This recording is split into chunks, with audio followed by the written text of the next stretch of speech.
Hey, welcome back to the Bitcoin Matrix. I'm your host, Cedric Youngelman. Before we get into today's conversation, I need to take a minute and talk to you directly because it wouldn't feel right to start any other way.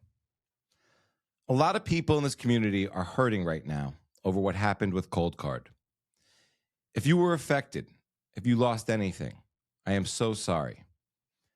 I've been sitting with this and my heart goes out to every single person it touched. CoinKite, the company behind ColdCard, was a paid sponsor of the Bitcoin Matrix for 10 months back in 2023. I promoted their product to you in good faith. I try to only bring companies and products to this audience that I actually use and believe in. And at the time, I believed in them. That trust turned out to be misplaced.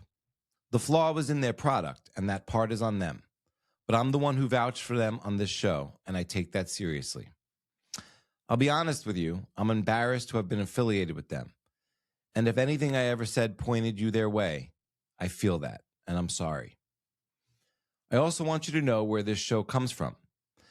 Everything I do here comes from a place of altruism. I work really hard on it, and I pour a lot of myself into it out of pure love for Bitcoin and for this community. I don't even make a profit doing this. So when I put a sponsor in front of you, it was never about the money. It was about trust. I have never told anyone what to do with their Bitcoin, and I never will. I share what I believe, and I always want you to do your own research and make your own decision. I'm putting a lot of thought into how best to move forward from here, how I vet what I put in front of you, and how I talk about it. I don't have all of it figured out yet, and I'm not going to pretend that I do, but the Bitcoin Matrix has always been about honesty, transparency, and integrity, and that is not going to change. You have my word on that.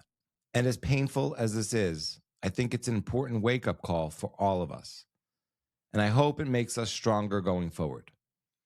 It's a reminder to always do your own research. Don't trust, verify. Because I still believe in this. I still believe in self-custody. I still believe in running your own node. Not your keys, not your coins. None of that has changed for me this week. And none of it is going to. We got hurt, but the mission does not stop because we got hurt. The mission goes on. Please, if you need help getting to higher ground, reach out to people like me or anyone else who can help. Today's guest is someone I have wanted to talk to for years. Hodlonaut the Space Cat. The man who told the simple truth about Craig Wright and then stood in the fire for 5 years over it. The citizen journalist behind the Capture series. And on a day like today, there is nobody I would rather have up in the Bitcoin Matrix. And now, let's enter the Bitcoin Matrix with the Space Cat. What is real? How do you define real? You can't jump into cash. Cash is trash. What do? You get out. It's not every day that we get a legend up in the house. I'm honored to welcome Hodlonaut to the Bitcoin Matrix podcast. Hodlonaut, how are you? I'm great, Cedric. Thank you for having me. Glad to be here. Look forward to chatting with you.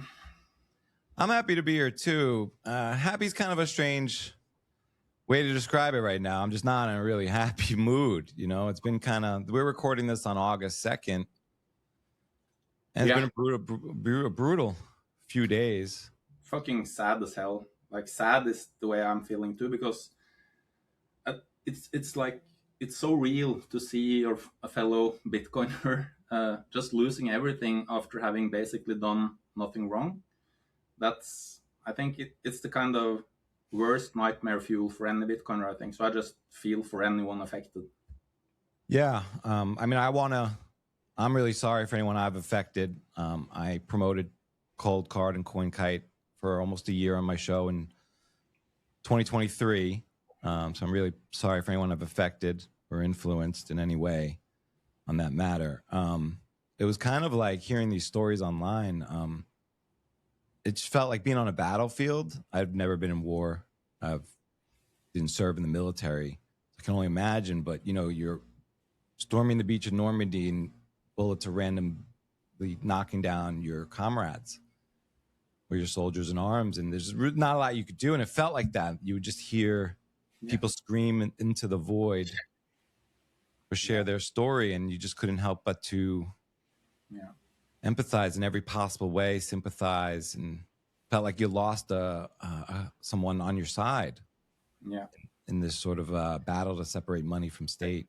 It's so soul crushing because if you've been on this train for a while, you know the sum of all the commitment, of all the sacrifice in most cases to build that stack, to put all your energy, life energy basically, to put it into this one thing that you found that is real and that no one else can fuck with. And you trusted the company that, promoted themselves as the most secure and cypherpunk project out there. You trusted them enough to use their product, and you use their product like it was supposed to be used, and you lose everything. And it's hard to imagine how that feels, I think. Yeah. I mean, I've looked forward to this conversation for years. I've always wanted to talk to the Space Cat. And there's a lot I want to get into about your background. The timing of this, one of the reasons we wanted to put this together was for the Capture series. Yeah. It's one of the most amazing pieces of investigation, I've read. It's detailed and thorough. And I have a lot of questions about that in terms of just really your approach. How did you learn how to do journalism in the right way? My mom asked me what I wanted to become when I was a kid, like 10, 12 years old. And like my first instinct was I wanted to become a journalist, both because I like to kind of like look into things, and I was fond of writing. So it's always been like kind of a thing I enjoyed to do. And I guess, I've been writing a lot on X for many years now. I still run Citadel 21, which included both editing and writing. So it's a thing that I've done a little bit on the side my whole life.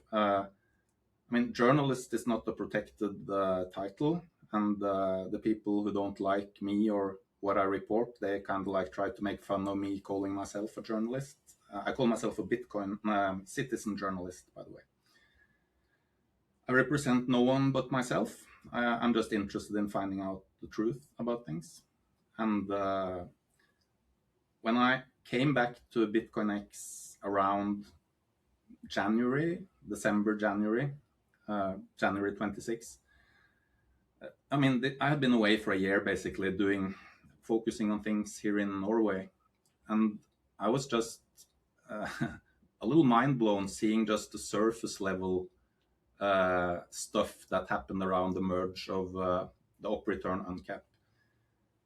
And when I started talking about this on X, my DMs immediately filled up with people trying to push me into, partly not this is just like bullshit, core is great, don't fall for it kind of thing. But I saw so many red flags that after like digging a little bit into it for a few weeks, I decided that if there ever is something that I should really dig into and try to report on, it's this. And so I felt almost, like a duty to myself or something to write it and to finish it up, because it took way more work than I expected, and it became much bigger than I expected in terms of volume of events, so to say. So I'm very glad I did it, and I think it's an important piece of reporting, both for now and for the future, maybe, on the things we need to have in our minds when we're talking about funding and governance in Bitcoin. Yeah. Well, journalism is sort of open source. Anyone can do it, like you're saying. Yeah. But this task seems daunting. It's thorough, and it's cross-functional. To note an event and to understand an event are different things. To connect dots chronologically, and also maybe look at motivations, incentives, tertiary evidence. It's hard to not only just cover the ground, but lay it out. I think that's through experience, you've developed that skill to talk about what you're finding. Yeah. And I also find it probably very tedious work. So absolutely, a lot of it is super tedious, and I think the most tedious parts is not finding the stuff and connecting the stuff. I would say it is to document it and verify it, all the verifying, because I was extremely aware that if I didn't verify everything and something made it into one of the articles that was just plainly false, it would undermine the credibility a lot. So I spent a lot of time making damn sure that, that I understood what happened here and that I could, thoroughly document it and source it. Well, you turned it around, it seems very quick. I don't know when you started the piece from a work perspective. Well, maybe let's go back to, you come back online, you've taken a well-deserved break, and it wasn't probably a break. I'm glossing over. You took a break from Twitter. Yeah, so I worked in real life. Completely different stuff, yeah.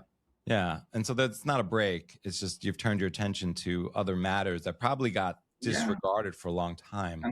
And I really thought, I actually wrote a kind of like bye for now post when I left X before that year. Like I think it was very early 25 or something. I wrote something that I read it in hindsight. It just, I was so wrong because I wrote something like, Bitcoin has won.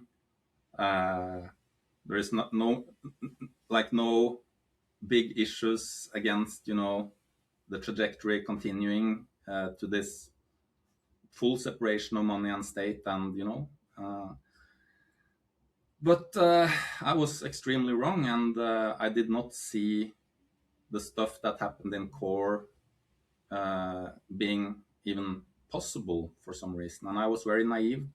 So it was a shock to come back and see what had happened and realize that I was extremely naive in thinking Bitcoin was in a better shape than it was.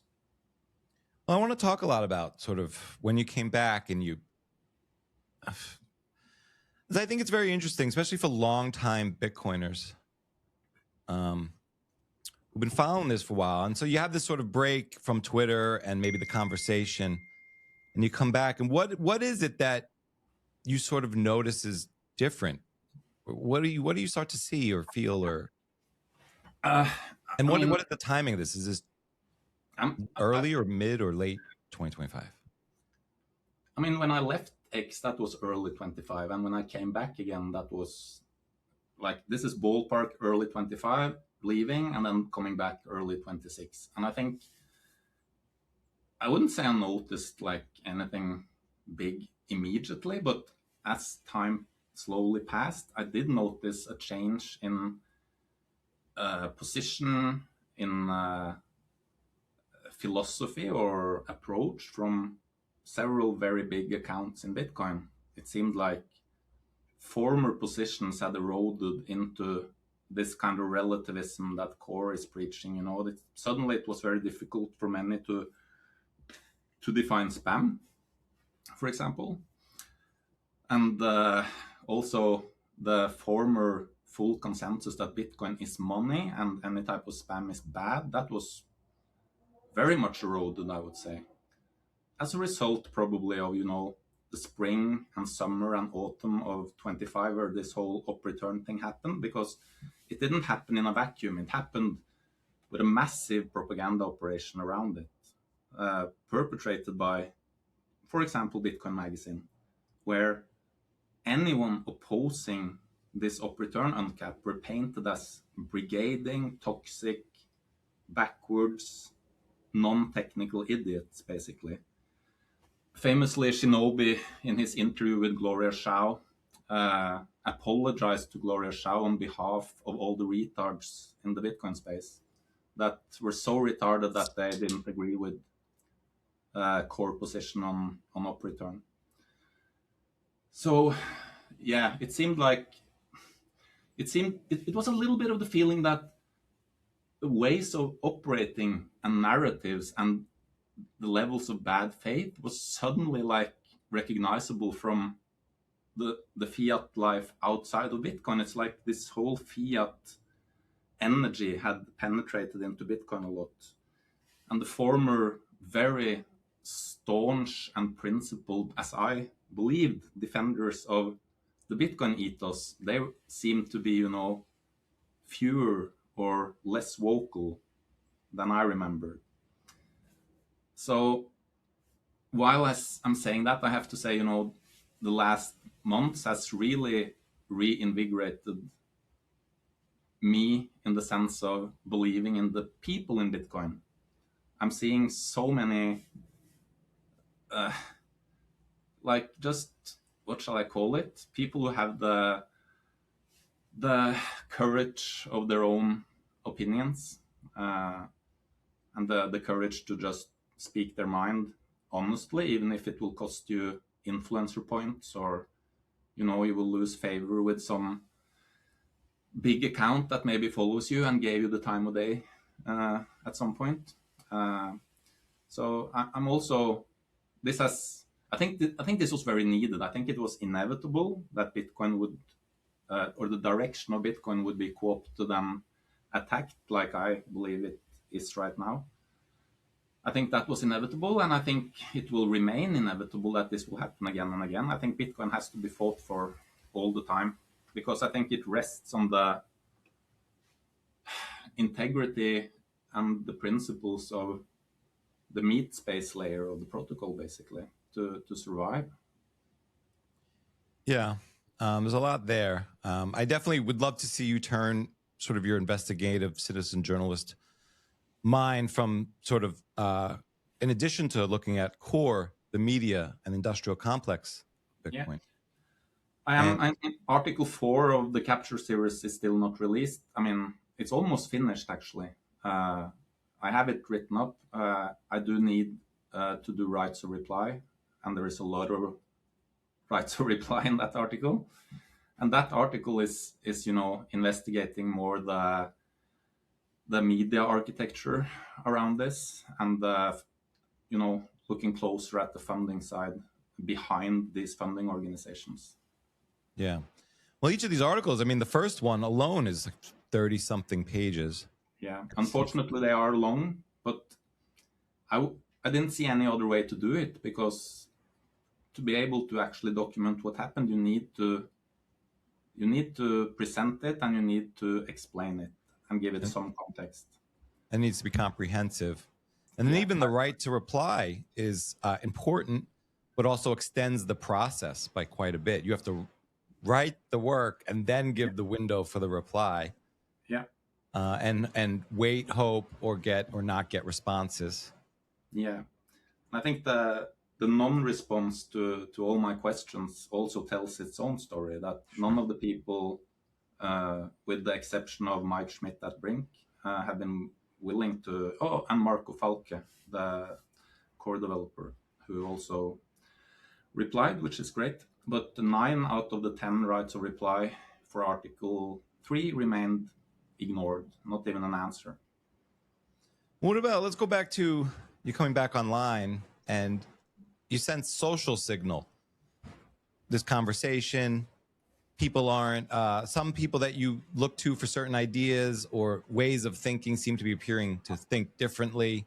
Maybe I'm paraphrasing this poorly, but what about your own individual response? So Core V30 at this point, op return, it was accepted in June, merged, I think, in the winter or late fall. Autumn, yeah. Autumn. And you're coming back on a couple months later. How did you think that you hear the conversation, but what are you thinking about, or what are your thoughts about how it affects you as a node runner, as a Bitcoiner, as an individual? Forget what other people think, or what were you thinking about opening up op return and what that meant for you? Yeah, I mean, for me, I'm a node runner, and it's perfectly antithetical to the Bitcoin ethos that anyone shall be forced to use their own resources, storage capacity, to store grift material or JPEGs or worse. I mean, the child porn thing, CSAM thing, has been used a lot in this discussion. That is, I mean, it's a terrible thought, and I would guess that an attacker would want to do that to Bitcoin.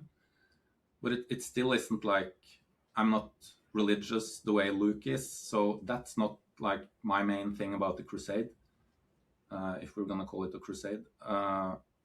My thing is mainly that this is not consensual, and I believe, node runners, I mean, the moment a node runner is forced to store all kinds of bullshit, then that signals that the node runners are not in charge at all, and it's a sad little canary in the mine for the decentralization of Bitcoin.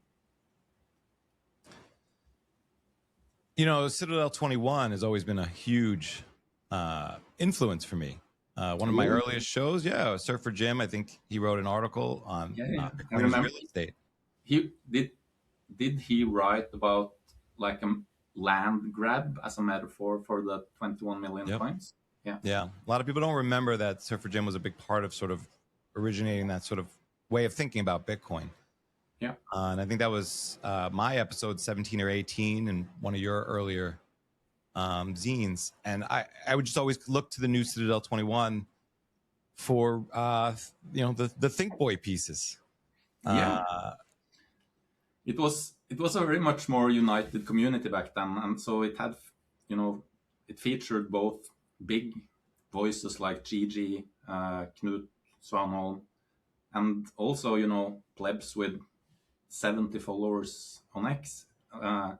What I was always looking for was authenticity. That is this like a voice that speaks their mind, and that is there some type of signal or story here that documents Bitcoin culture and Bitcoiners and how we think and what makes us tick. And is there something here that someone can learn something from? I mean, I ran several pieces explaining how to do self-custody, for example, very meticulously, like just teaching people that. So it's a wild spread of writing quality, type of content, even featured art and poems and just questions into like interview series. Pirate Beach Bum ran this Savage Bitcoiners interview series. So I think it's just cool to have it as a time capsule on how Bitcoin culture and the community looked in those years from 20 to 22, 23. Yeah. Well, do you remember how you found Bitcoin and what was interesting to you about it? Yeah, for sure. I found it just before my daughter was born. So it was kind of like a busy time in my life. It was 2013, early. And I was immediately very enthralled by it for a couple of reasons. I mean, one reason was the decentralized peer-to-peer aspect. I was a huge Pirate Bay torrent guy. I just, something in me, the first time I used BitTorrent, it was so fucking cool that you could share with just this pool of users, and we shared with each other, and you ended up with a complete file. And it was so robust and resistant to this. I don't know, I always disliked this centralized controlling fiat end stations for content. So just to have a free place like that, I thought it was awesome. So I saw that in Bitcoin immediately. And also, of course, I was already aware of inflation and low-key having this feeling of like, where the fuck can I put my work where it won't be just eroded away by all these fiat phenomenons. And there Bitcoin was promising there is 21 million and that's it. So yeah, I was captured by Bitcoin immediately since then. for sure. Were you like an early adopter, someone seeking freedom and sovereignty and sort of internet and protocols, things like BitTorrent and file sharing? And I wasn't. I mean, I did work as a developer in the early 2000s, but I was by no means, the technical developer guy in this decentralized movement. So it was. I was working as a teacher and had been working as a teacher for a long time when I discovered Bitcoin. So unfortunately, I didn't have much funds to put it in it. I had to, slowly stay humble and stack sats the whole way. Yeah, so it's a shame. Norway should have. If Norway paid their teachers better, I would be a bigger holder than I am. How did sort of your online persona become? Where did Hodlonaut and the Space Cat come from? Well, since when you find something that you get very enthusiastic about, it's natural to want to discuss it with people. And in 2013, it was not that many places to discuss Bitcoin, and I constantly walked around with the feeling that, okay, I read all the Bitcoin content that is on the internet for now, like all the posts, everything, and now there is no more. I have to wait until tomorrow. So I started on this Bitcoin Talk forum. I was there for like a couple of years probably, and then I started posting a lot on Reddit. I scrubbed these accounts when Craig Wright tried to find my identity. So for good or for worse, they are not there anymore, these posts. And then in 2017, I decided to make an X account dedicated to posting about Bitcoin. And then I'm not really sure where Hodlonaut came from. I mean, it was obviously like putting together the astronaut that's going to the moon with Bitcoin and to hodl. I mean, and I just put it together. And to this day, many people still think I'm called Hodlonaut, and they don't see this O in the middle. But Hodlonaut actually was this yield platform that took my name and made this terrible.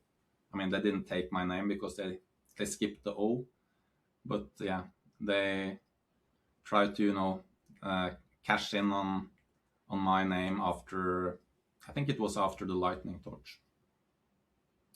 Yeah, and so what was that like? Well, how did that come about? What was your goal there?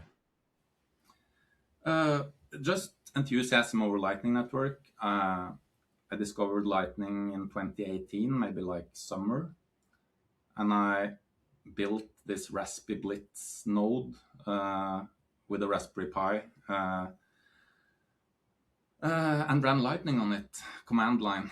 And I was just, it was the same feeling like when I did a normal Bitcoin transaction the first time. I had that same wow moment that, instant confirmation, and it's still Bitcoin. So I was just very, very optimistic about this technology, and it was so small and under the radar then. So I started making up any excuse and idea to try to interact with other Lightning users on X, like 5,000 sats to the person who can paint the prettiest taco on this Satoshi's place where you could paint pixels with sats, and you just shared the canvas with everyone. And then I came up, it was just another idea like that, what if I ask if someone wants me to send them 100k sats, and the deal is that I have to trust them to send it onwards to someone, adding 10,000 sats. Like, because I was fascinated by the concept of trust, because I had Bitcoiners now and then that I would trust with most things. I really know a lot of good people that I really trust in Bitcoin, which sounds like opposite to the Bitcoin ethos, like don't trust anyone. So I just wanted to test this out, like how much can we trust each other, we Bitcoiners, and when will that trust break? Will it break at some point when this sum gets high enough? But I didn't really expect this chain to go on for a long time, but it did. So I ended up shepherding it for 3 months actually, like, and that really did give Lightning a lot of attention, because even mainstream media picked up on this Lightning torch to some extent. So it was a crazy time. Yeah, I mean, it even hopped over to Iran, which I think was sort of absolutely people wondering about the borderless nature of Bitcoin and things like that. Yeah, and actually, one of the torchbearers from Iran, he actually got arrested. I don't think it was related to the lightning torch, and he did, he's fine now. He did, but it was very dramatic for a little while, and it was related to him being a Bitcoiner. Right, I can imagine. And Iran has their own sort of history with Bitcoin, and they're in current events with Bitcoin, it sounds like, or crypto, Yeah. And it speaks to sort of how Bitcoin is permissionless money. Yeah. But some of us would argue that it's not permissionless anything. Weren't there some issues with trust? Didn't the torch stop getting passed around at some point? And how did you feel about that? It got stolen by a guy very early. I think the value was only something like $50 or something. And that was the end of it as far as I was concerned. But then on his own initiative, the dude who sent those money insisted on sending it again. Like out of his own pocket, he sent like, maybe it was 200,000 sats or something to a new person. And then it kept going. And you weren't there for the end though, right?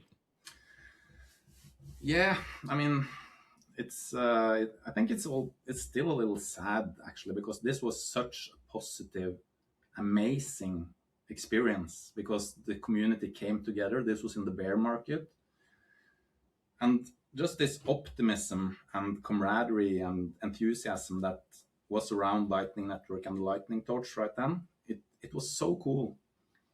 And as we get closer and closer to the end, because the end was always going to be 4.2 million sats, because at that time the Lightning Network didn't by default scale beyond 4.2 million sats. It was kind of like a hard cap on transaction size, because Lightning was reckless. It was new. It was like not safe, and so it was a little bit of a safety thing.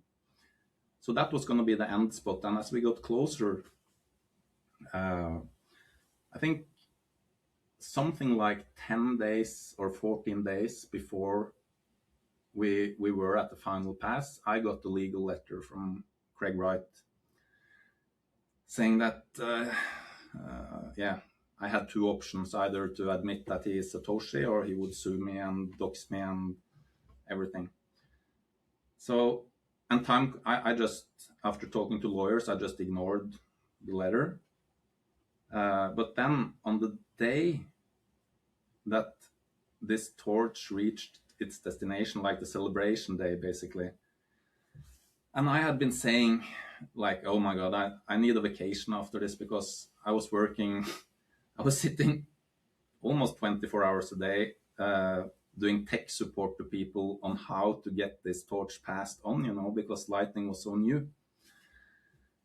And on the same day that it was going to reach its destination, I woke up to see that they had put this bounty on my identity, Craig Wright, at $5,000 to the person who can identify me. And I mean, things kind of exploded. So I also woke up to seeing, lots of posts from people in my city of Oslo, posting images of streets, houses, speculating where I was living. So I didn't get to participate in the celebration, so to say. I just was thrown into this new chapter that turned out it would last 5 years. Yeah, I mean, 5 years over, what did you do, 9 tweets over 5 days? Yeah, something like that. Did you ever think those were going to change your life? No, not at all. I didn't think I was liable for anything as a citizen in Norway. I mean, we have very strong freedom of speech laws here. And let's not forget that I was telling the truth. I was speaking the simple truth that this guy is a scammer and he's not Satoshi. And when a bully comes at you telling you that you telling the truth is a problem, I don't respond very well to that. So, yeah, I guess it had to end like it did, with a long fight. What do you think of the Lightning Network now? At a very high level, has it lived up to what you had hoped for in 2018? Yeah, the way it functions, yes. I mean, I consider the Lightning Network extremely robust and mature, and I trust it. I run a Lightning node to this day. But yeah, I have. I think I'm very supportive of the Lightning Network. I think it has huge value. But I have thought more about, how for example, SegWit, like the previous protocol discussions we had. I have thought about like what made me support what I did and why and stuff like that. The whole mechanism of consensus and why we concede points or trust people, but as a whole, I think it was good to activate SegWit, and I think Lightning Network is important for Bitcoin. But I'm saying that at the same time as I'm saying, I think the focus should be to, not treat Bitcoin as a place for innovation and new use cases and stuff like that. The focus should be to keep Bitcoin extremely laser focused on being a financial protocol for monetary transactions and keeping it as simple as possible. And if this ColdCard thing has shown us anything, is that, changes are vulnerable or introduce vulnerability. And in my opinion, we can't afford to risk anything when we already have a protocol that will change the world if we don't fuck it up more. And this is why I went so hard against what I see as a very distinct change of philosophy and policy and direction in Bitcoin Core.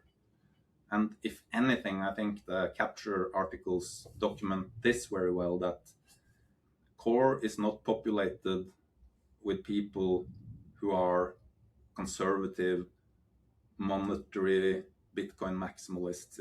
It's turned into this very like relative think boy, creative vibe space, which I don't recognize. It feels like Ethereum, basically. Yeah, Matthew Crowder joked on my show. That if we're not careful, Bitcoin could become Ethereum. I think clearly what we see with Ethereum is, if it was about what you could do on the chain, then Ethereum would probably pivot to proof of work and some sort of limit on hard cap, and then they would be the better chain. Very simply,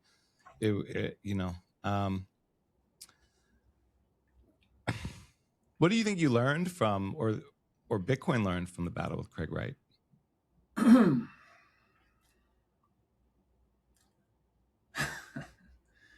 I learned a ton, at least. I learned that outcome is not what I navigate by, because I navigate by principles and doing what is right. And that has served me extremely well. And by saying that has served me extremely well, I don't mean that I actually ended up winning against Craig, because what I mean with it is that it really drove home for me that what makes me happy and what makes me grow and what makes me the person I want to be is to stay true to my principles and to what I believe. And this 5-year-long exercise was, to constantly be able to accept that you don't know the outcome, and that this house I'm living in may be Craig Wright's house in a year. that was absolutely what I had to accept, or else I would be an anxious wreck. But once I accepted that I don't know the outcome, but I can control what I do and my choices, then peace arrived and strength arrives when you rest in that instead of stressing like what if. I mean, come what may come, but I'm going to stick to what is true and to my principles, and that's it. So that, I mean, I knew it before because I discovered stoicism a long time ago, but this was like, I would call it the real battle test if I owned those principles or not, and I did, and it I credited with that is what kind of like saved me, because I know that if I didn't have that, I mean, I don't think anyone can withstand that type of pressure and threats over a 5-year period on that level if you don't have some type of very solid philosophy to rest on. You brought up trust before. It's very interesting. One of my favorite things about Bitcoin is don't trust, verify. Yeah. And that it's mathematical and it's verifiable. The other side of that is trust is a great thing in a lot of ways. Here in the States, I mean, there's a lot of trust in our society. Yeah. 6 months ago or so, or a year ago, I think I sold my old car for like $2,000, and I was able to do this transaction within like an hour. Yeah.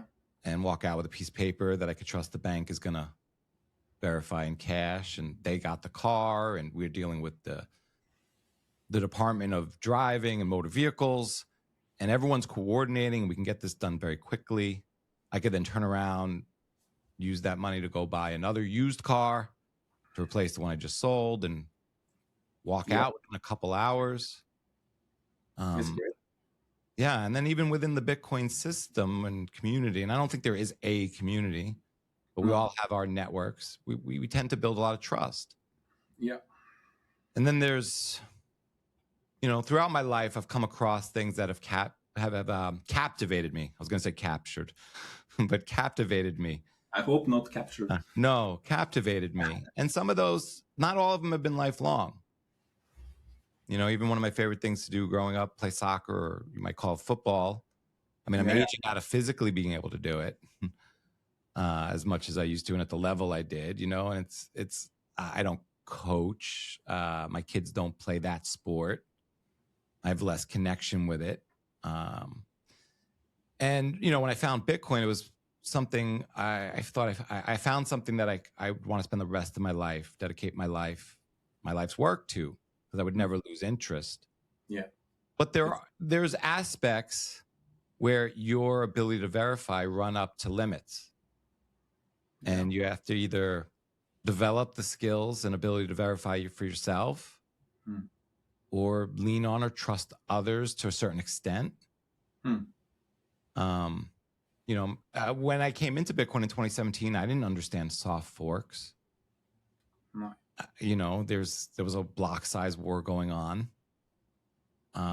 Sort of like you, I didn't have a lot of capital to put in, but whatever I did put in was important, and I'm trying to understand this thing. And I had a faith that if I stick with the main chain, that's the right decision for me and for Bitcoin. And then my knowledge grows, and you start to look back at things, and things like SegWit and Taproot, people can go back and do a scorecard on now. The pros and cons. It's hard to navigate. And there's always been, one of the reasons I didn't maybe start a show about soccer is I didn't want to 5 years go by and be like, that was naive. Basketball is my favorite sport now, and I got to tell, you know what I mean? And there's an ongoing nature to Bitcoin because it's software and it's people. How has the Captured series sort of informed your thinking, about the reference implementation and how this project is formed and developing? Yeah, I mean, of course, I have become less naive and I've thinking back on my own relationship with Core. I mean, let's not forget that Core, for the most of its existence, has done extremely good things for Bitcoin. But there's also, as long as I've been in Bitcoin, been this type of that Core shall be spoken of almost in hushed voices and with eyes down in this. They are like the priesthood, that you shall respect more than anything, and they are infallible, basically. They are the wisest and most technical among us, without any insight in the governance of this organization and how people are recruited and funded into it.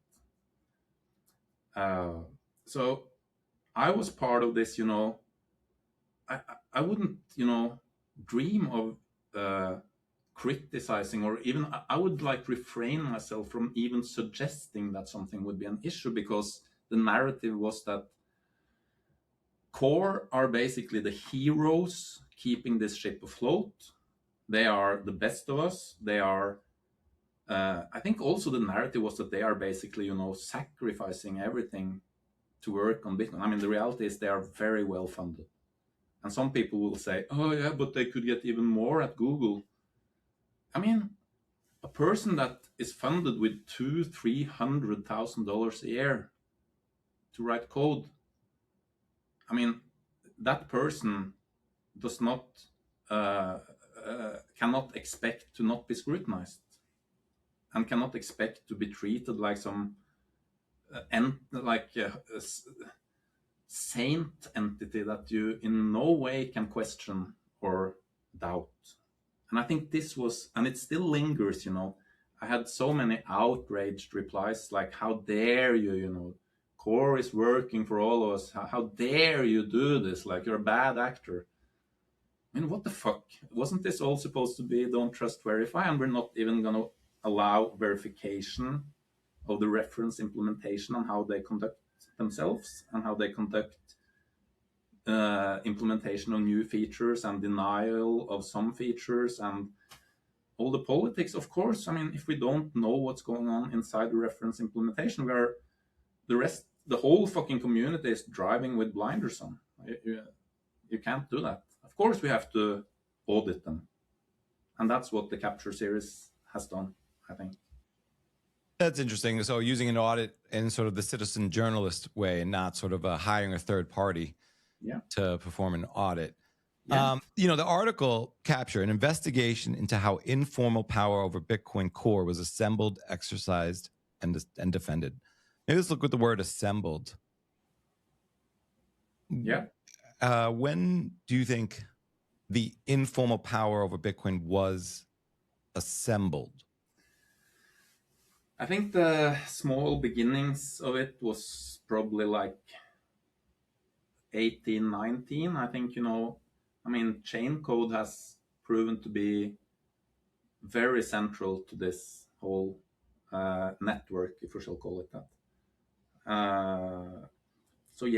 But it kind of spent quite a bit of time in stealth mode or something before things really started happening. And I think, the acceleration started with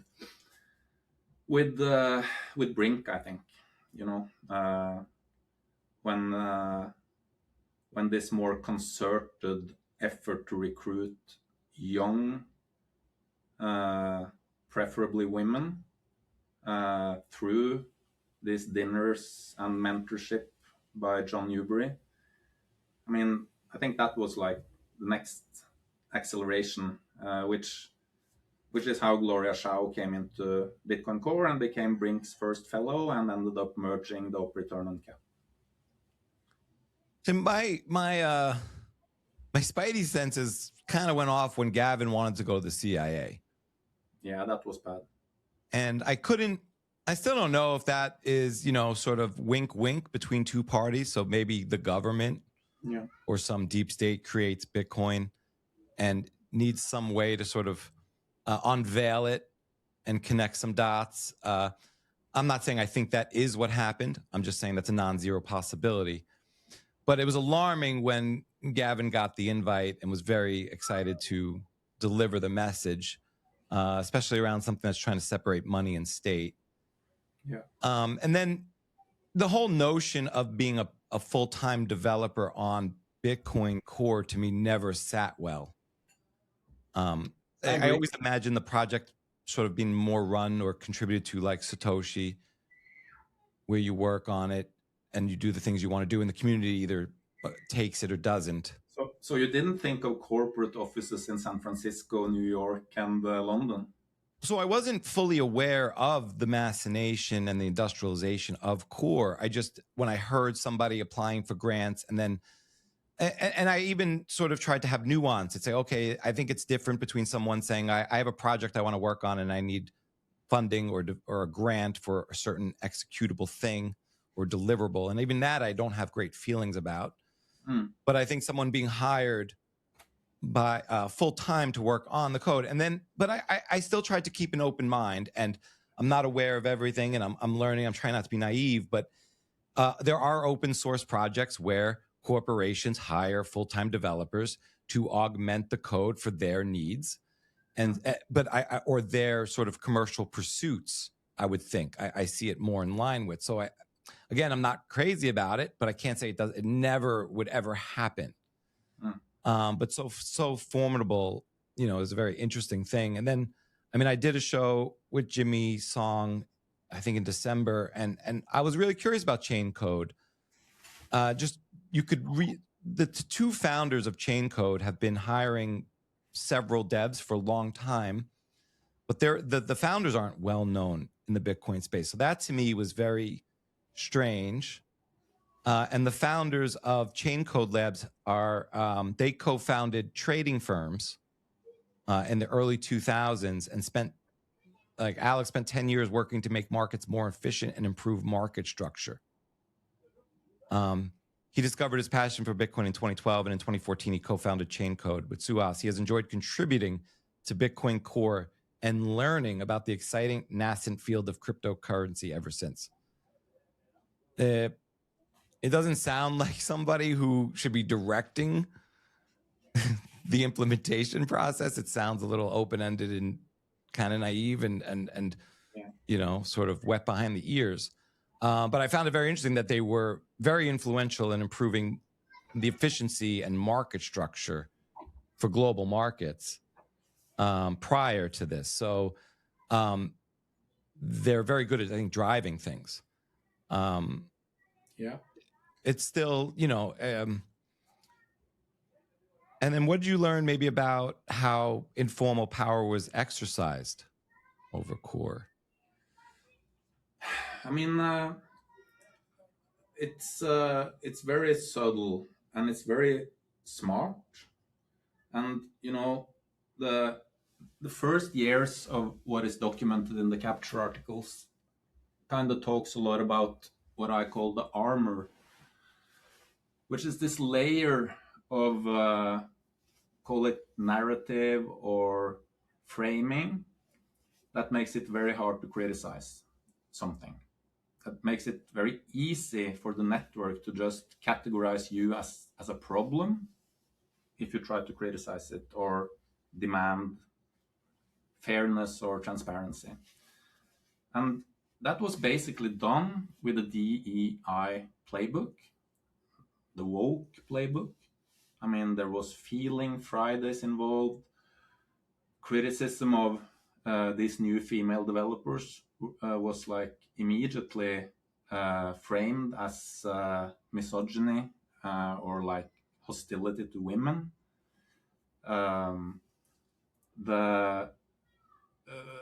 Gloria, for example, she was into ICOs and shitcoin stuff when she was cold called by Chain Code to hey, you want to become a Bitcoin developer? You want to have dinner with John Newbery? At the time, she was just done with blockchain, like she called it. She was not a Bitcoiner. She was in no way, a monetary a person that saw Bitcoin as separating money and state. So I think that the trick was to spin up this reality where criticism, especially from inside of core, came with consequences. I mean, John Attack, I have so much respect for him for daring to come out with what he has seen and his thoughts on the state of core. I think that that requires a lot of balls to do, because it's very daunting for a person who is a developer and he relies on funding to raise your voice in any way against this machine that is so coordinated, and threads are going in all directions, that if you become a problem, you will not get funded. And also kudos to OpenSats for funding John Attack, and shame on Brink and Chaincode and institutions like them who did not want to fund him, but instead chose to fund people with zero track record and zero documented understanding of what Bitcoin is. Yeah, I don't know if I answered the question well, but from the inside, it was super hard to raise any type of concern, because it would basically lead to you being put in the doghouse, like John Attack called it. And from the outside, you were just discredited, because then you were... I think it's an interesting small fact from the Capture series that John Newbery strongly recommended that all Brink-funded people and basically all core members read this book. What is the name of it again? It's by Natalie Egbal, I think her name is. And it introduces this framing and this word extractive to a process. And that was used in the following time by several core developers after John Newbery started using it on podcasts, framing criticism as extractive. This is extractive, this is just noise that we need to basically just mute or censor.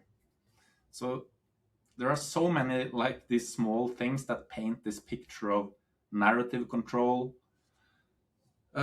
creating an armor used to dismiss or discredit any type of opposition to the direction that was sought by the network.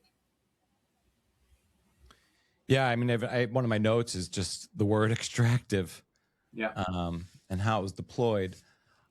I'm curious, how does the world sort of judge or grade a coder or know a coder is good? And what are we looking for in a Bitcoin coder? Is it someone who is the best coder in the world and we need to deploy their coding skills, and they need to then figure out what the goal is with their coding skills? Is it someone who really understands Bitcoin and can code and can get their code over the line to deliver the mission of the goal they're trying to execute within the Bitcoin protocol or policy or consensus? Or is it a combination? We want the best coder possible and the best Bitcoin knowledge. And because a lot of this, I would think the coders that come to Bitcoin are self-selected. Like you were saying, I mean, I don't think the majority, or maybe around the world, I'm saying volunteers are not recruited. Maybe the majority within core have been recruited, but I kind of see that as a funded group. But, I don't know if John Attack is a great coder. He's pretty great, actually. What? He's pretty great. He's got some of the most commits over the 2020s. Yeah. Again, I don't know how to grade a commit, how good a commit is. I don't know if quantity equals quality. Obviously, there is some correlation there because it's peer reviewed. And I think that, if you spend enough time, you can kind of tease out who are the better coders. But how do you think about that? You mean first and foremost? how to detect and establish that a person is a good coder?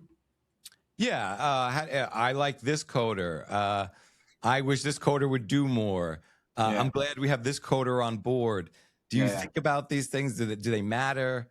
I think this is very interesting and probably very important discussion, because you see the hand waving that comes from people saying, for example, Mike Schmidt made a post like a week ago or something, pretending that the problem was that Gloria Shao was a bad coder. I've never written or implied that she is a bad coder. I even, on the contrary, in the articles, I several times make that specific statement. This is not saying that Gloria Shao was a bad coder, because that's not what is important. What is important is that Gloria Shao or any other core developer or Bitcoin developer understand that, as I'm quoting DewMap from X now, I think this is like the gist of it, that every line of code must serve monetary sovereignty. Hard logic, first principles, no inversion. Bitcoin is not optimized for creativity, it is optimized for credibility. So, if I'm going to translate that into type of person, I would say the last thing we need is people straight out of college with brilliant intellects and minds, superior in writing very good use case code. That's not what we need. We need people who understand what I just said, that, Bitcoin must be a lean machine of code where everything serves monetary sovereignty. If you have, like, what we see now in core is just like basically like confusion on the most core things, like Bitcoin is money, in my opinion, and to like make enormous think boy word salads of how difficult it is to define spam, and that it's censorship to try to restrict spamming on the Bitcoin blockchain. People can make extremely good rhetoric articles to make it sound like node policy censorship, for example, or to say that the changes in core were like completely not problematic because this was already possible or something like that. But the reality is that the signal the up return uncap sent to the whole world, including all these ecosystems of grifters, is that Bitcoin Core is open for business. We will facilitate your use case because we have identified that maybe someone is going to do this, and then we have to facilitate that. That's a super strong policy signal, and it invites investment, building, confidence, everything in the people who wants to make Bitcoin into Ethereum. And nothing can be a stronger and more worrying signal from the reference implementation than that, in my opinion. The other side of the coin would be to be very firm and like solid in the statement that we will continue to do, we'll do it now and we'll do it tomorrow, to make it difficult to spam on Bitcoin. That signal would remove all the confidence from these people, because what if they build out some huge ecosystem and a month later, the method of inscribing or whatever they're doing, it doesn't work anymore because it's filtered out. And they, no, that doesn't matter because we can find a new way. Who's going to invest in a product that needs to constantly find new ways of doing things and can be rug pulled at any time? It just doesn't work like that. So the signal is of utmost importance, I think. And that is, by the way, I guess the reason I am fully behind BIP-110 as well, because that's the opposite signal. And now a quick word from our sponsors. This one hits different this week. James over at Stampseed reached out and bumped your discount to 21% off, specifically to help push the multi-sig message after this ColdCard situation. And here's the whole point. A single device is a single point of failure. Stampseed lets you hammer your seed words into solid titanium, fireproof and crushproof, so your backup outlives any device, any firmware, any bug. Pair it with multi-sig and you take single points of failure off the table. 21% off at stampseed.com with the code MATRIX. If this week has you rethinking things, but you don't want to sell a single sat to do it, Firefish lets you borrow against your Bitcoin instead of selling. Non-custodial, your keys stay in multi-sig. Nobody is relending your coins. 30% off your first loan, fees at firefish.io, code MATRIX. And now back to our show. This piece is extraordinary, and I can't make the show about the piece because it would take us 10 hours, and we would have to do a whole series to do it justice. There is a quote in here, though. You know, I came to Bitcoin because I don't like groupthink. And there's a quote here from Matt Corallo. I mean, for jobs, they're often in person and generally come after quite some time of regular interaction. You find out alignment socially over time. And yes, funders tend to be highly aligned. Yeah. They're donating millions of their hard-earned dollars to people to work on Bitcoin. Within the quote, I find some things that I very frustrating. And I don't want to make this about individuals because I think there are a lot of fantastic contributors to Core. Yeah. But I don't want a group that's highly aligned. No. I don't think it's a donation to Core because a donation has much different. It doesn't imply alignment, or at least in goals, usually. And that's a lot of nuance there. But in terms of outcomes, I'm really getting to. I mean, obviously, donators to a charitable cause do want goals and outcomes and delivered. But I don't think Bitcoin's a charity. And I don't think it's a group project in sort of a centralized way. It's the largest decentralized project that has social consensus in the world. And it's interesting, especially with Matt. I mean, again, I don't want to make this about individuals, but Matt, I think, released an inflation bug. And yeah, I think you're correct. And that might have been an accident. Yeah. But he's speaking to all this alignment. And he got rehired. Yeah. And so then you're talking about sort of, am I going to rehire the person who has the most terrible mistake? And you know, mistakes can kind of, iron is forged in fire. And we all make mistakes, and we should embrace mistakes because mistakes lead to success. Yeah. But it's just, to me, it's just very illuminating. And I just never liked the idea of full-time Core, I guess. I could agree more. I mean, since you mentioned, Corallo was instrumental in the early days of this network and in running this, what were they called? This chain code, not seminars, but that they lasted for some weeks, or, you know, that's where all this Feeling Friday stuff and all the worst DEI stuff was. And so I consider him, you know, I mean, he posted famously in 2018 this series of posts about how it was extremely important that Bitcoin started hiring, you know, this, what's even the word, marginalized groups or whatever the word was. I mean, just to say that you should hire for anything but merit, to me, is insane.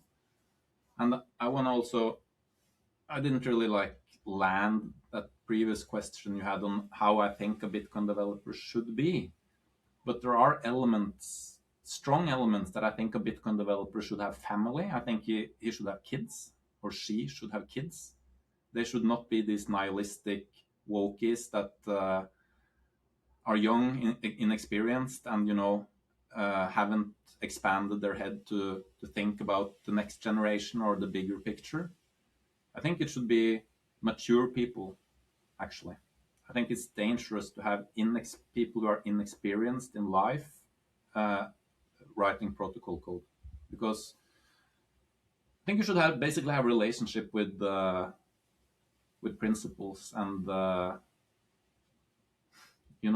why we Bitcoin in the first place, and to have a core maintainer that ridicules toxic Bitcoin maxis that eat meat or whatever it was.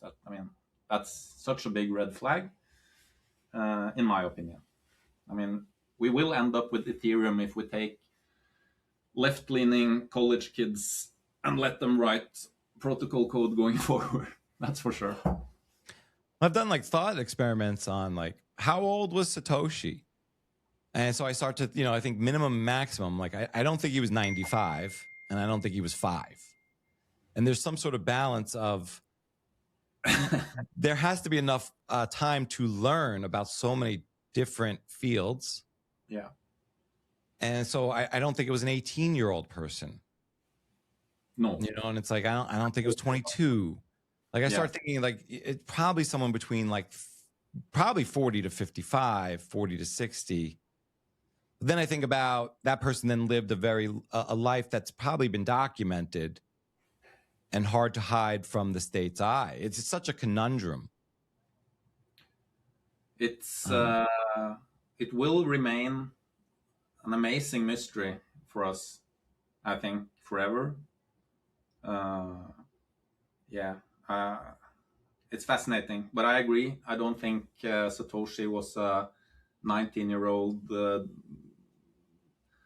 person fresh out of college. I think it was a person who have had some experience living and time to have some wisdom build out in their heart and soul and mind.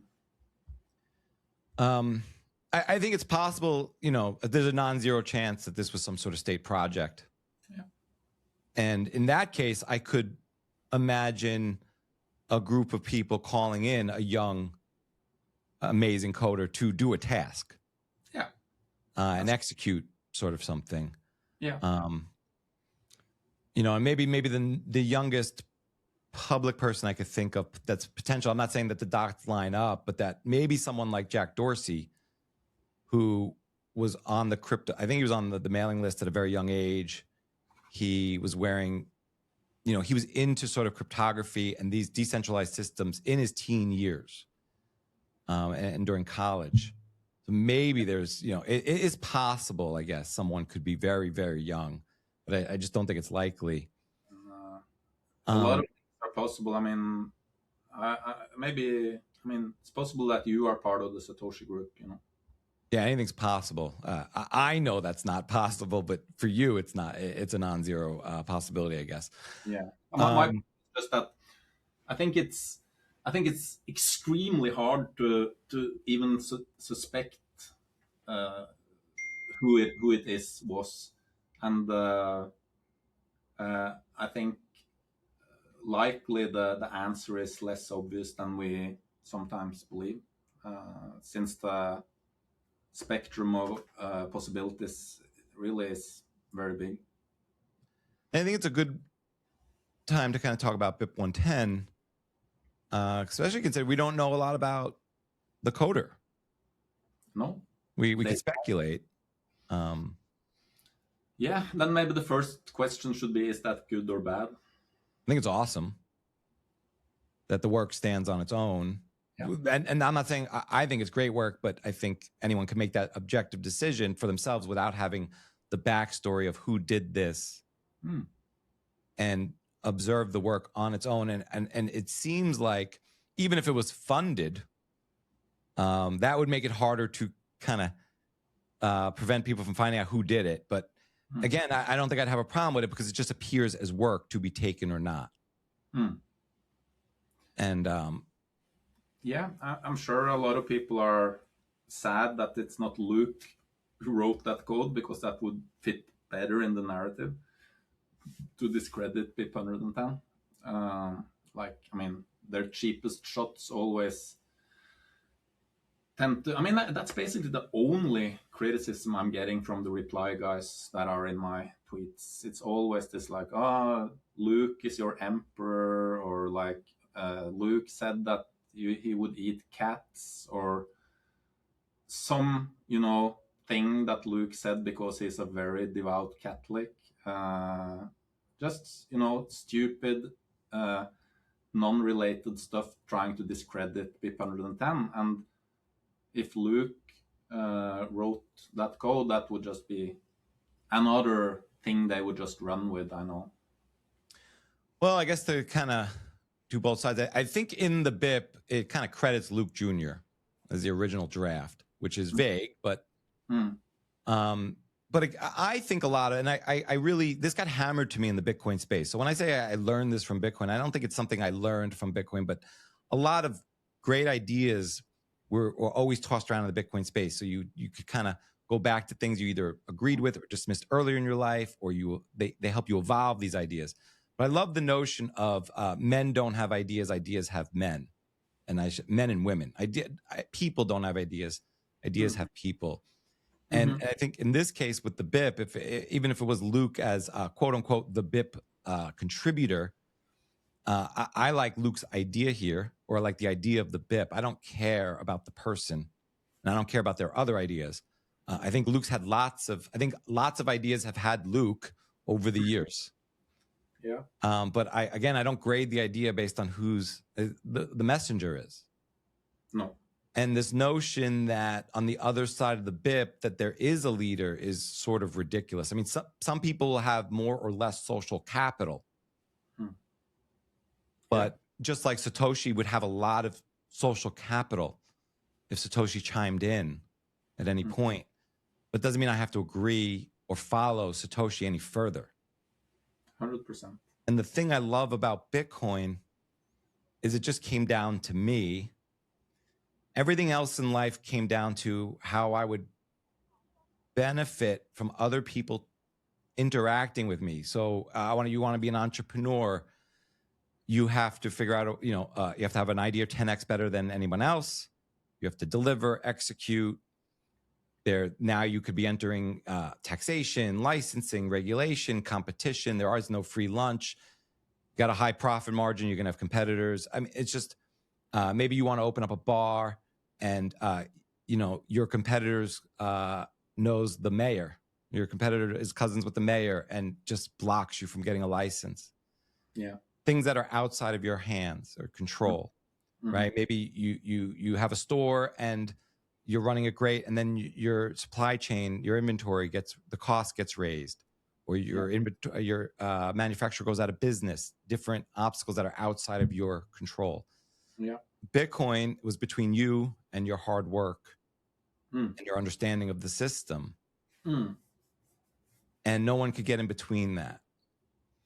And it was an idea that was completely and totally defensible for me. So I could look up in the sky and say, I think the planes making those clouds are weird. People would dismiss you. You're crazy. And the groupthink would sort of take over. And you could get on your pedestal and argue at the family barbecue that they're just not, and you can wait 20 years for the science to double back 3 or 4 times. You could wait, but it's going to be a never ending debate. With Bitcoin, it was finally, no, there are only 21 million. Yeah, exactly.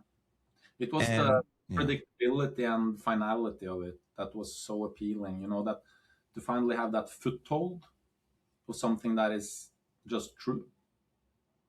And as you say, I mean, it's not even like you really need to try to win a discussion about it, but because it will remain true. And you can build on it, and you can trust it, and you can put your life energy in it, which is, I think, core to the appeal for most people, that finally there is something that's not just bullshit that a third party can come in and rug me on, which is, I mean, central to the heartbreak I feel for the people that have gotten wrecked the last days. You could look at something like, I've always been someone who's tried to be an early adopter, look at new things, be open-minded. But also, and part of that, and I've always had sort of a finance mind where always wanted to sort of make money and use that money wisely. I love the nature of compounding. Yeah. And Like but you look at many small steps becoming something big. Yeah. But before Bitcoin, a lot of those ideas revolved around, things like maybe being early to the internet and understanding the power of Google. Google's an interesting case study because in 1999, when Google came out, they used an algorithm and Yahoo was using 20 guys in a room. Wow. And it took 5 years for the public markets to recognize that Google was a better company and more valuable. Yeah. The early money came into Google. Smart money came in 1999, but it took till about 2004 for Google to surpass Yahoo. And Yahoo had all the marketing, and they could run the Super Bowl ads, and they can have a lesser, inferior product. They could outspend, and that only lasted for so long. But in the beginning, Google was, "We are not evil." Yeah, I remember. Right, and then they took that slogan down. But my issue here is you could be really smart. You could understand the internet. You could have been quick to mobile, but you always had company risk that was outside of your control. There's political risk. There's the risk that the CEO of Sean Parker got in trouble for doing cocaine while he was an officer at Facebook. Yep. And it's not great for your stock. Right? Elon Musk goes on Joe Rogan and smokes a joint. Not great for your stock. So you could be early to Tesla, timing. And so Bitcoin kind of removed all that. I didn't have a CEO I had to worry about. I didn't have to worry about execution. But I think I was a little naive on sort of, maybe sort of lowering my guard there. We bypassed the social layer or the human layer.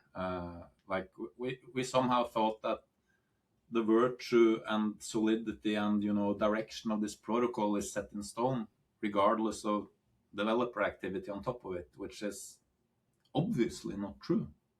As long as you have developers actively in this Fabian, very slow manner, but zooming out, direction is just stark.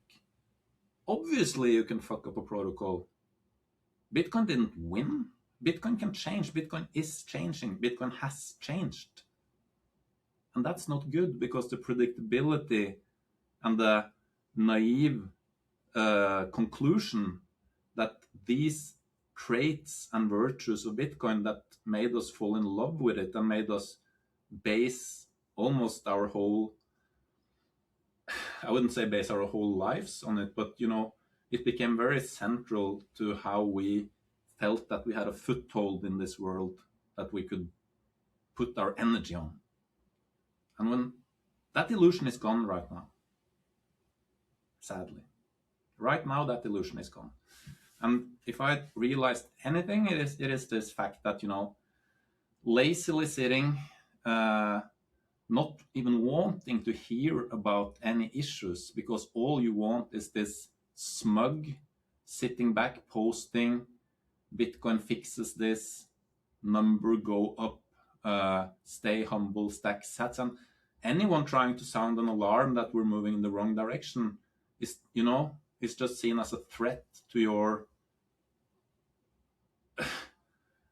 your thing, which is to just sit on your ass waiting for Bitcoin to make you rich. We need Bitcoiners to fight for Bitcoin. If no one fights for Bitcoin, Bitcoin will very soon be dead. That's just human nature. So I think the illusion we lived under was that, no matter what developers do, it doesn't matter because no one will run the code or something like that. That was bullshit. Well, there's the notion that Bitcoin was sort of set in stone the moment Satoshi released it. Yeah. But then you can go back to Satoshi's emails and the history. It was more fragile and less anti-fragile then. Yeah. Even around WikiLeaks and the attention he was worried about. So it's gotten fortified over time. I think a lot about when I think about BIP-110 and op return, and I go back to running a node, one, I thought the fight would be over the battles and the big battles from the state would be over the coins. So I thought maybe they would shake people out of their coins, you know, run it up to 1 million, get everyone levered up and run it down to 200,000 and take everyone's coins. And I now think it's about the ledger and control of the ledger. And when I think about like young people, like my son's really into technology, into coding and computers. We just built a computer together. Cool. And I think about, would people come to Bitcoin without Bitcoin? Would they come to Bitcoin to run a node the way you could go to Napster before you had music on your hard drive? You know, and say, I want to go there. I'm going to start the protocol and engage, and maybe I will download some music. Maybe I'll just upload my music and share. I don't know if I'm going to take, but I'm just going to be involved. And because I think running a node without Bitcoin, in the sense that it's a cool thing on its own. And I try to think about, what is the argument for running a node if you have little to no Bitcoin? Mm-hmm. And the way Bitcoin, I think, is the reference client has changed, which I think has changed the nature of the protocol. I have less, I think, ability to kind of make that argument. And I think about it, you know, why are you going to run this node? I think you'd really enjoy setting up this little mini computer and running this code and verifying all these rules and being a part of the system. And you could see every monetary transaction and make sure they're with all the rules. Hmm. And then you get into this place where like, and you could also watch this other bunch of bullshit. And you could be a part of that. And that bullshit is going to make it harder for you to run the node at some level, on some sliding scale. Yeah. That I think is underrepresented as a threat. And on the long scale things, and so I don't think pricing things in dollars is the best way to go, but right now you could probably run a very basic node for like $100 or $200 if you get old parts, old hardware, used hardware, your own, put it together, put a lot of time into it. Yeah. I think I would probably be even more like optimistic, or I think you can do it. I mean, the availability and pricing of like secondhand hardware, at least here in Norway, it's ridiculously cheap now. But so you got to put in the time to find the second, the old hardware. Yeah. And you got to buy it used. You're not buying anything off a shelf. Nice. And maybe you could do it for $50 to $100, $150. And that's a great avenue. It's going to take a lot of work, and there's nothing wrong with that. Time is value. But then you to really take one out of the box, you're talking about $300, $400, $500, $600. Mm-hmm. And to have a very robust node, you're probably talking $800 to $1,200. Yeah, if you buy it custom built as a node, yeah. But of course, you can build your own. If you build it yourself, you can get a high-end node for $500 at least. Yeah, $500, which is not small change to a lot of people. I agree. And it's not a nothing burger. But I think about things in like a 10x and 100x way. So when that $500 node is $5,000 or $50,000, there's no way my son is staying in it with little to no Bitcoin. No. And the drop-off rate is, of course, gonna sharply accelerate with price increasing, for sure. So anything that drives the cost of running a node is, cancer to Bitcoin, of course. And I think it changes the responsibility and the accountability of the node runner and what they're partaking in. So what do you think about BIP-110 now? I'll come into this saying, I listened to your show with Knut. This was, I think, a few days after you, I don't like the term flip-flop here, but you did withdraw, the real term is you withdrew your support, your initial support. I've noticed that online, you have BIP-110 back in your profile, and but I don't want to speak for you. Yeah, I think I said in Knut's podcast that if there is, where I was at the time I was on his podcast, I was very much on the fence. I had withdrawn my support because I realized I wasn't confident enough to hold it. It was like, it was my initial support was out of what the fuck outrage, or like something has to be done, but I realized I needed more before I tied myself to the mast on such a big thing. And I think that was, at this point, that's part of what has solidified and enforced my position, is to the lengths that people have tried to intimidate me into not supporting it. And a lot of it is this, my DMs are full of it, people reaching out, what are you doing with this BIP-110 support? Your reputation is going to hell.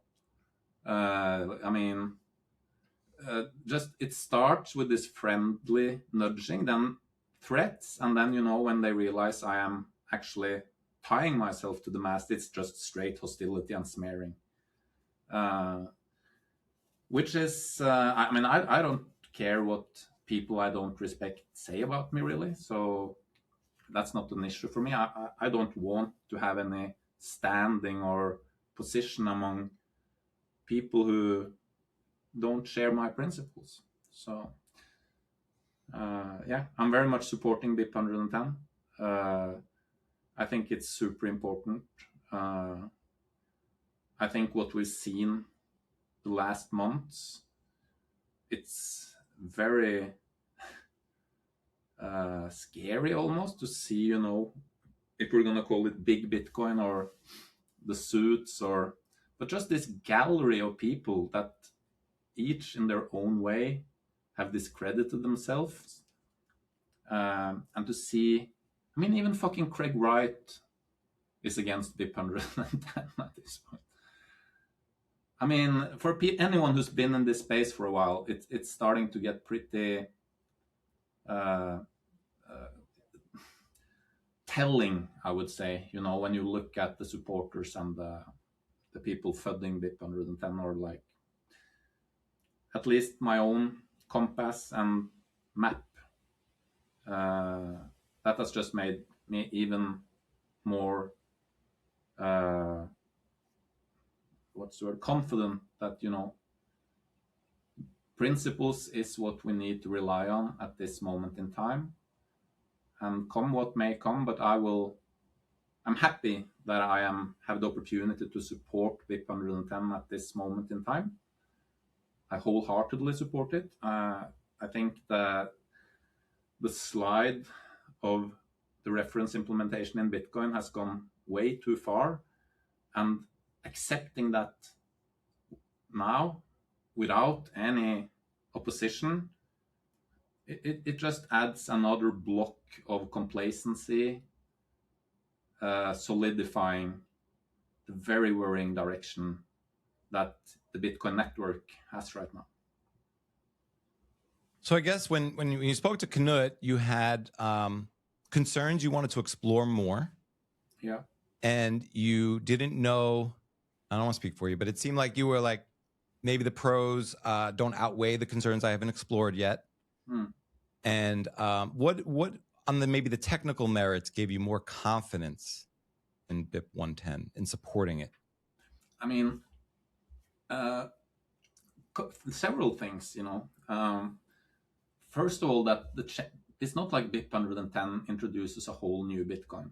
The changes are quite moderate. The amount of lines of code changed is very small.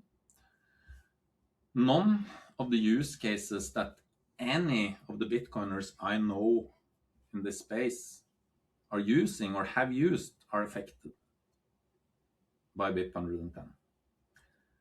I am less worried about the temporary nature. By now, I think that is great. What is needed now is to, a full press on the brakes, and we are on a wildly problematic path. Let's stop it, and let's spend the next 12 months as a community trying to, make a direction that we can all be on board with. because I don't want Bitcoin to split, or I mean, I think, you know, divide and conquer is also a thing. And I'm sure some people are against BIP-110 for that reason. You know, we must not divide. But when you have this type of critical mass of suit coiners and big Bitcoin, like to see Michael Saylor daily posting this post that he clearly didn't write himself, while at the same time somehow like, BIP-110 is such a nothing burger. And still they need these big accounts to post about it constantly, smearing it, misdirecting, pretending it's something it's not, like censorship or whatever. When did we start like letting like full fiat creatures like Sailor and back now with all his instruments and treasury company plans? And when did we start like appealing to authority and letting them dictate or like tell us what's happening without verifying? I don't know when that became the norm in Bitcoin, but no. And also the aspect of decentralization, you know, that not supporting BIP-110 to me now is conceding that node runners don't matter.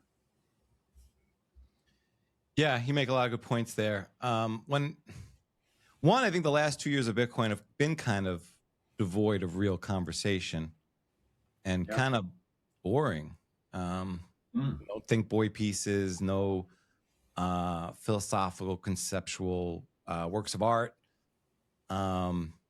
And I couldn't really understand, you know, I didn't realize that I think core V30 was sort of the rot within. But when BIP-110 came out, it was sort of being like thrown back to 2017, trying to understand. I didn't like the opportune opening up. I didn't like the let's give them the big bucket for garbage. I didn't understand any of the thinking about that. But then very quickly, there was the argument of that's policy, not consensus, and this is consensus rules. And so I had to pause myself, and I got the same sort of negative feedback you got. I still think it's so then I said, you know, there's only 3 buckets you could really be in here. And I'm speaking for myself. I could only come up with in the mind experiment, the thought experiment, 3 reactions. I'm for it. I'm saying, you know, these are the 3 ways you could go. You're for it. You're in the middle where you're like, if it happens, it's not bad. If it doesn't happen, that's okay. Yeah. And then you're against it. And I kept going back to, if I'm against it, what would be my action? What would be my behavior? Would I fall back into the bucket of this doesn't make sense and it's not going to happen because it's the dumb thing to do, and I could just trust that they won't gain enough consensus, or enough's not the right, gain consensus to do this thing I think is wrong? And would my best then defense or action be do nothing? So then I thought the middle is not really that informative. You're kind of for or against, and you don't think it's consequential. So it's not that bad, it's not that good. And I think you could make that argument. I don't think this is a big deal either way. Yeah, and people are trying, but I don't think that's action, and I don't think that's really a choice in the sense of if you think that this is really bad and going to harm something you care about, would you take additional action to prevent it? Yeah, and so yeah, it's kind of an interesting place. And what I found, so I guess I think the point I was trying to make there is, I've been befuddled by the amount of people who don't want to even talk about it or are highly dismissive, because even if you were dismissive of it for like grounds you could defend and articulate, I would think you'd want to engage on that in that conversation, because it would be exciting, because people are talking about the rules. We've spent a lot of time not talking about Bitcoin in the Bitcoin sphere, and here's people wanting to talk about the thing and what is important and what is not important, and to have that dismissed is just strange that we don't want to engage at that level. Because I would think that'd be intellectually stimulating at a minimum. Yeah, but I mean, it's nothing more than a furthering of exactly the same type of canceling tactics that was run from the beginning in terms of opposition to the merge itself. That, I mean, if anything was extractive, I guess it's BIP-110, right? It's just like, we don't want to talk about it because it's clearly extractive, or clearly non-technical people, or clearly brigading, or clearly retarded people. Because there really isn't much substance other than dismissal. It's the same way these people are treating the capture articles, exactly the same way. Not engaging with what is inside, just ad hominem that this is... Adam Back has like probably posted 60 posts about it, like how it's very bad AI conspiracy slop. That's like the official suit take on those articles. And when the same people anyone who read the articles know very well that it's not AI, very bad AI conspiracy slop, because everything is sourced and documented. So when the same people dismiss BIP-110 with the same tactics, same methods, I mean, that's there is a little bit of a story there too, I think. And the things motivating BIP-110 supporters, that is the very things that was the glue between every Bitcoiner like 5 years ago. So it's very strange things happening. Does it make you feel naive? Yeah, it makes me realize that I have been naive, and makes me also realize that I probably still am naive in some ways still. I will probably, I mean, we learn as long as we live, right? So it's just refining your compass every day as the data comes in. How have you evolved on sort of thinking about yourself as someone whose opinion is other people are interested in?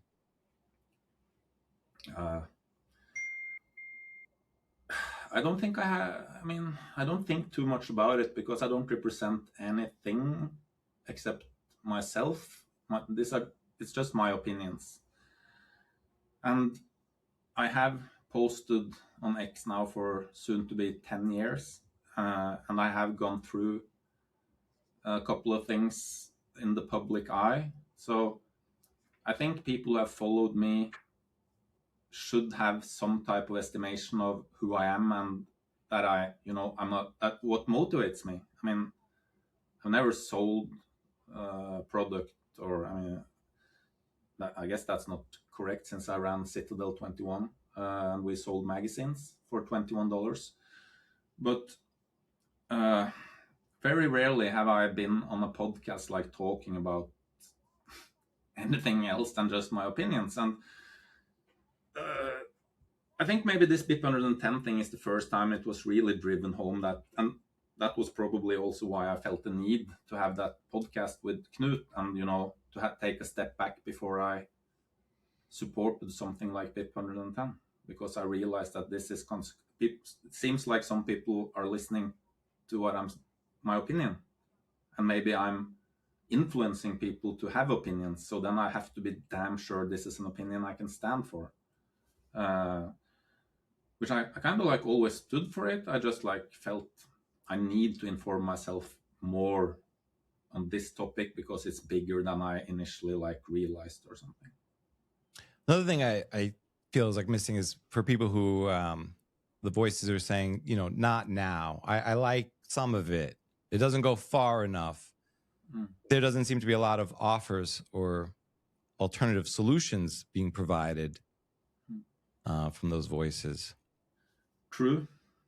It kind of is adjacent to a topic that I think is of interest. It's something that Giacomo, among others, have mentioned, and maybe also mentioned as part of the reason they don't want to support 110. And that is this concept of change capital, or like call it soft fork capital. Like when you kind of like that you don't necessarily have many shots trying to mount the movement to counter the direction of Bitcoin Core. And if you fuck it up, maybe that makes it impossible to do it the next time. I tend to think of it differently. First of all, I think it's urgent to counter it. Very urgent. Second of all, I don't think of it as, oh shit, we're risking burning this capital. I think of it as like the capital that is there right now, the momentum, the movement, the reigniting of real Bitcoin voices caring about what Bitcoin really is. This is what I've been missing, and this you also touched on it, that Bitcoin Twitter was stale as fuck like a year or two ago. And like, where is the thing I was here for? Is it gone? It turns out it wasn't gone, and it's manifesting in BIP-110. And that really fires me up and makes me positive and hopeful. And, you know, it's not over. It's not like every Bitcoiner is a Sailor or Adam Backsimp. Like, there are still sovereign Bitcoiners, and there are a lot of them. And they want to run nodes. And they want to fight for Bitcoin. And so I would rather say this movement is fucking, I mean, it's massive now. There is a reason Michael Saylor is posting all these posts about BIP-110. He's worried. So I would rather say, like, this is maybe our shot. The movement is here, the energy is here, the people have stood up, many people have stood up and put their skin in the game. So I don't agree at all with like, oh, we must not burn the capital. Like, shall we then burn all the capital that has manifested and is now, you know, surging and reigniting the very idea of being a sovereign Bitcoiner? No, we shall join it and we shall make a stand. And if you agree with the principles and think they are like worthy of battle, then you should join this movement now. That's my thinking. What do you think is sort of the fallout if the movement is unsuccessful and BIP-110 is not activated? I mean, part of the fallout will be that the people who supported it will be shunned by the influencer class. Personally, I'm happy with that. I don't need more stakes or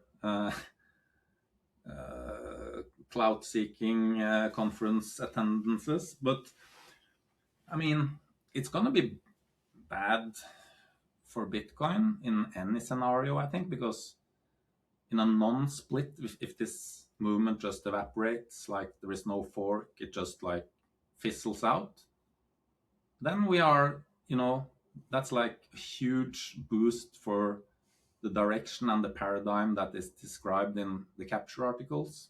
I mean, opposition was mounted, opposition failed. That's like extremely demoralizing for anyone that, you know, think we are on the wrong path. And it's very confidence inspiring for anyone who wanted Bitcoin down that path. I mean, BIP-110 winning straight up, I think it's the most amazing scenario. I mean, there is no issues with the chain. We have re-established Bitcoin as money. All the grifters will be shrieking and crying and, you know, being in shatters. So that would be the absolute best. But there's also the scenario, you know, that in a situation where BIP-110 doesn't get enough miner support, that we will have some type of fork scenario. And I mean, is that good or bad? I don't know. It will probably be bad for the Bitcoin price, short to medium term. It will create a lot of confusion and FUD in different ways, but you will still, in that scenario, you know, have the fire burning in some way. So I think I will just go back to, you know, this thing that, I mean, I cannot be sure of the outcome, but I mean, I know more than enough to be sure about where I want to put my weight in the battle. Yeah, I agree with what you're saying there. I think if the movement were to fizzle, then I think you sort of get like three sort of reactions out of the, there's a large bucket of people. Then I think some would stay on the chain and fight.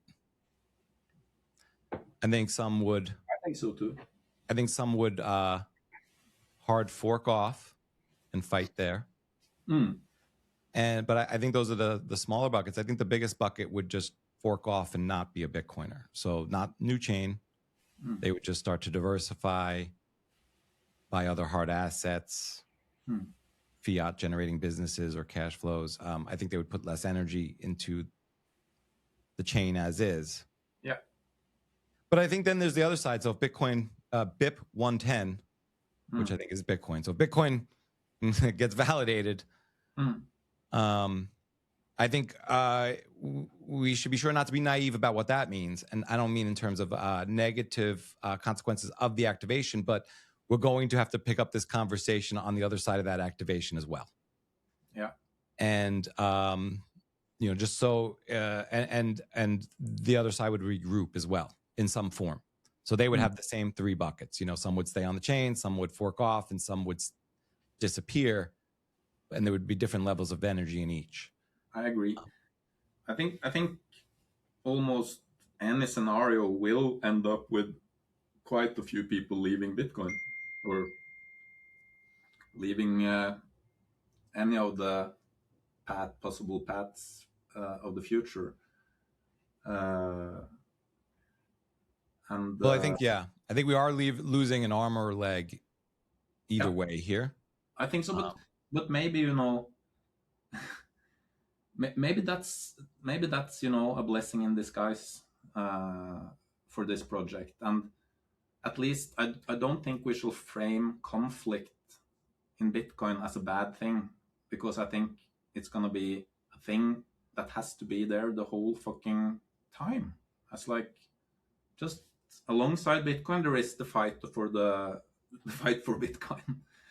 But that being said, I do think, I don't think it's viable or realistic to be winning every fucking fight. And I think to be able to preserve Bitcoin, we need to talk about some level of ossification pretty soon. Like the culture of change, like this narrative that we need 50 people 24/7 programming new use cases on Bitcoin. That's not the way.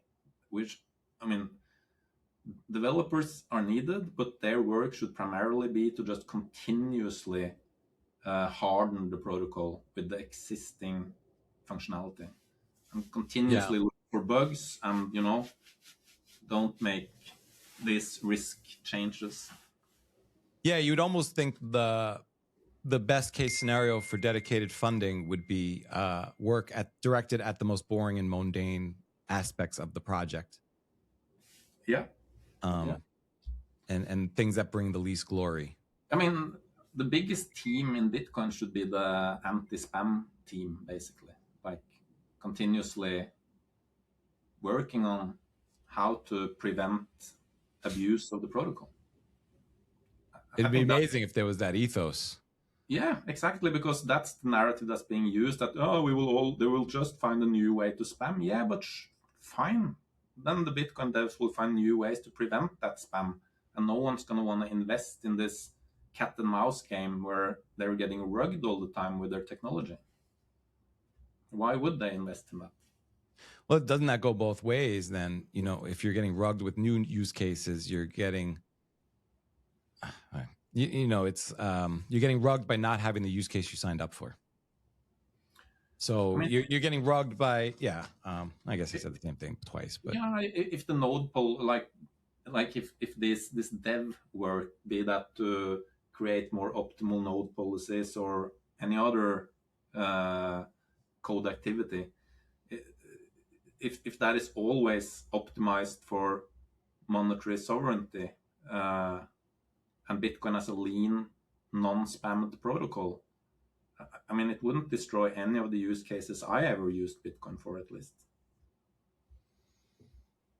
Well, You have any idea when the fourth part is coming out? I mean, are we talking imminently? I'm not putting us trying to put it, but like, are we talking imminently, or is it something that's you're still doing the right of refusal, right to Right of reply. right of reply? I have crafted the right of reply emails, like almost finished, which is a lot of work also. And I know that I'm not gonna get replies to them, so it's a little, it's not the most thankful work, but it's not gonna get published. I would estimate a month from now, basically. Was that always sort of the goal for the fourth piece to come out a little bit later after all this, or is that just sort of? Not really. I've just been getting them out as fast as I could, basically. And all like after each article, I've just been so extremely done reading PRs and chat logs that I needed like a little break, and then I was full on again writing the next article. And so I had a little break now. I mean, for several reasons. I had a surgery on my arm, had this accident early July that fucked up a lot of things of my plans. So yeah, I think I'll have it out like a month from now or something. All right, can't wait. This has been so awesome for me. It's been really dope. I've looked forward to talking to you for many years. Rick, it was cool to chat with you, and I'm glad we have voices like you in the podcast space. I appreciate that. I'm in a similar bucket to you. You know, I'm just out here trying to do my best. I don't have all the answers. Me neither. You know, I always joke around with people. You know, you have a lot of followers on Twitter. I wouldn't follow me. You know, I mean, you should know, right? I mean, I have conviction for myself, but everyone has to come up with their own conviction. Yeah. And I'm just trying to share my journey. Yeah. You know, me too. And you know, I wouldn't want anyone to do or support anything. Just, I mean, if they follow me and think that I seem like a reasonable guy, I still don't want them to just trust me. I would want them to read things and like continuously improve their own understanding of things. Yeah, I wouldn't even say like I want people to follow my journey. It's more like I'm trying to present some ideas through the guests that come on the show and let people think for themselves. Obviously, I'm bringing in people I think have great ideas and are thinking about things in a way that deserves to be heard. But, you know, this is coming up on 300 episodes, and I definitely look at my catalog a little differently these days. That's interesting. I'm gonna scroll through. That's congrats on that 300 episodes. That's very nice. So I think this will be 286. So I'm rounding up a bit, but we'll see if I get to 300. There are probably one or two guests on that list that you have changed impression of, maybe that you maybe wouldn't do an episode with right now, or how is that? I mean, my impressions of former guests is over 6 years. Maybe people change, or maybe your interpretations of people, whatever. And you don't always know everyone. You know the ideas you're hoping to talk to them about at that time, and then they go and live their lives. Yeah. And, you know, like people say like, oh, you have all these friends in Bitcoin. I'm like, I talked to that guy or girl once. I don't even know if they remember me. Yeah. You know, I don't go to a lot of conferences. And I don't assume people would even remember the conversation, or especially earlier on when the show had less visibility. Yeah. I really did this in a lot of ways for my kids to hear my questions and to follow my search. And I didn't know if we'd come up with good answers, but I think if I could hand them good questions for them to go on their own search, and maybe they get something out of this, but maybe they could hear what their dad was thinking about, what he was trying to find out, what he was trying to learn about. Are they listening to your podcast? No. But it's there as a time capsule. I mean, when I first started to do this, I didn't even know if I would release them. I recorded 7 or 8 before I released any of them. And I wasn't sure if I would. I was like, I don't know if this is worthy. Not worthy is not the word. I don't know, who they're applicable for other than myself. I don't know if I'll like them. And I like them enough that I'll put them out in the world. And fortunately, over a really long grind, because it took a long time, people started to tune in a little bit more. It's very cool. That's actually part of what I was doing in Norway that year I was gone. Started up a podcast, actually, Norwegian podcast. And yeah, I had some of the same thoughts that you described now. And I only recorded like 22 episodes or something, but I'm definitely going back to it. When this level of urgency that I find in Bitcoin right now has passed a little. Yeah, and I always try to record them to be evergreen. Sort of the goal. What does that mean? That means that you could always revisit them and glean some insight into your current world or your future world that wouldn't be stale. Obviously, some topics are harder to cover in that way, but I always try to bring a sort of long-lasting angle to them. And I hope even if maybe your impression of the person changed, that you might still find valuable in what they had to share then. Yeah. I hope. But after 6 years, it's a long enough timeline. Things change, So. Absolutely. But Space Cat. Thank you, Cedric, for having me. It's good to talk to you. Thank you for coming on and giving me some of your time. I've looked forward to this for a long time, like I've said a few times. So thank you so much, and I'll see you on the other side. Thank you, Cedric. See you around. Thank you, Hodlonaut. Bye-bye. Hey! That's a wrap on the latest episode of the Bitcoin Matrix. If this one added value, share it with one person who needs to hear it. That's how the Bitcoin Matrix grows. None of this happens without our sponsors, Stampseed, Firefish, and Club Orange. Companies I personally use and genuinely believe in. Follow me on X at @SedYungelman and the show at _Bitcoin Matrix. We're in the conversation every single day. Stay humble, keep stacking, spend your time well. It's the one thing you can't get back. And keep your head on a swivel out there. This is Sed. Now escape the Matrix.